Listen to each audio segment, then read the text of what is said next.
Welcome back, viewers. My name is Irving Lamadrid here on SPOTcast. Today I'm joined by Jimmy Dow and Sean Sun. How are you guys doing today? Great. Good. It's fantastic. So, in recent news, Facebook has begun to ban anything that promotes white nationalism. This prevents the majority of hate groups from belittling other people from their race/background.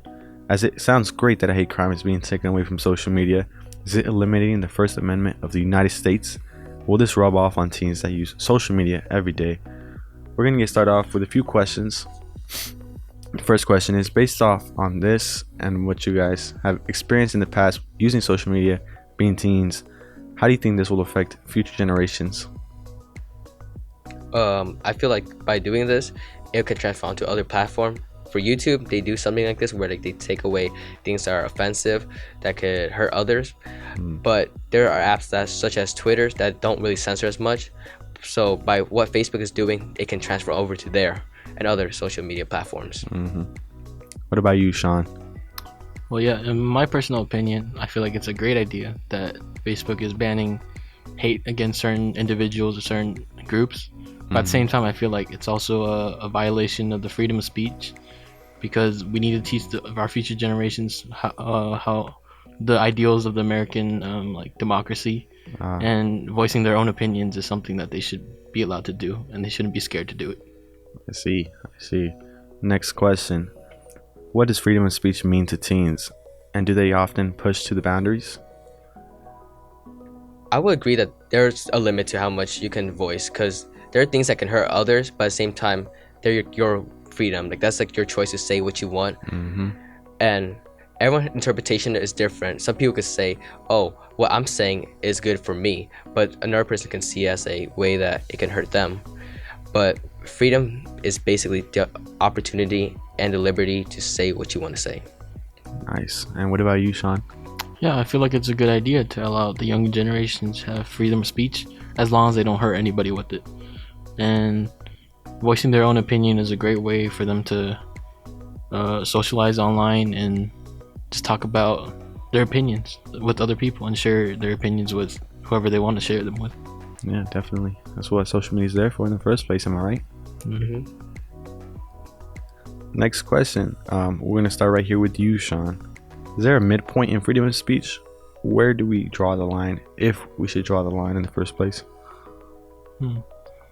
That's a tough question, because having a midpoint in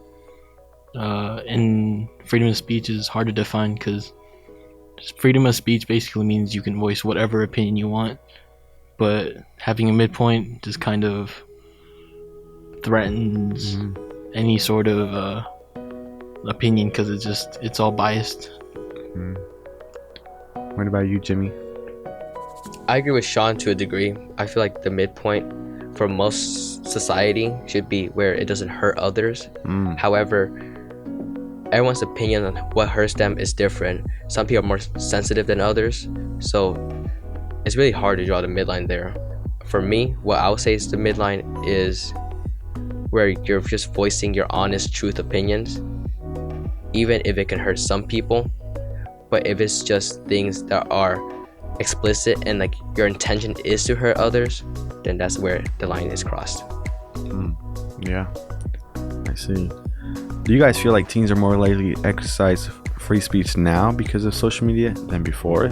Oh, definitely. We live in a day and age where we always use social media, and like that's how we voice our opinions. Every day you can see someone talking about how their day went and like how they're feeling through like Twitter and like Snapchat and other platforms. Moving on to our next question. Do you guys feel like teens are more likely to exercise free speech now because of social media than before it was created? Most definitely, yeah. I would agree that teens nowadays use social media. It's mainly because of the fact that we're always on it, and like that's how like we voice our opinions, and as well as teens just are always on their phone. Like you always see a kid with one. No doubt about that. What about you, Sean? Well, yeah, being on social media, you can interact with anyone around the world. Yeah. And it's just an easier way of expressing your opinion to other people. And with all these different apps like Twitter or Snapchat and all, where you can really be explicit with someone, we should allow younger generations freedom of speech. Is our freedom worth sacrificing in this political climate, since certain groups want censorship of certain things? I feel like freedom of speech should never be sacrificed. It's something that is part of the amendment. That's part of our nation's blood. True. And by sacrificing it, you're taking part of what America is away. What about you, Sean? I basically agree with everything you just said. The First Amendment is a really important law to the American citizens, and I feel like not allowing people to express what they feel and just because other groups don't like it isn't American ideals.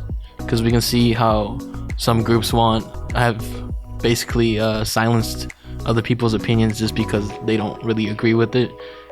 Thank you guys both for your answers. Do you guys have any final comments? No, I feel like everything that needs to be said has been said. So yeah. Great. Well, this is SPOTcast. My name is Irving, and thank you. See you guys next week.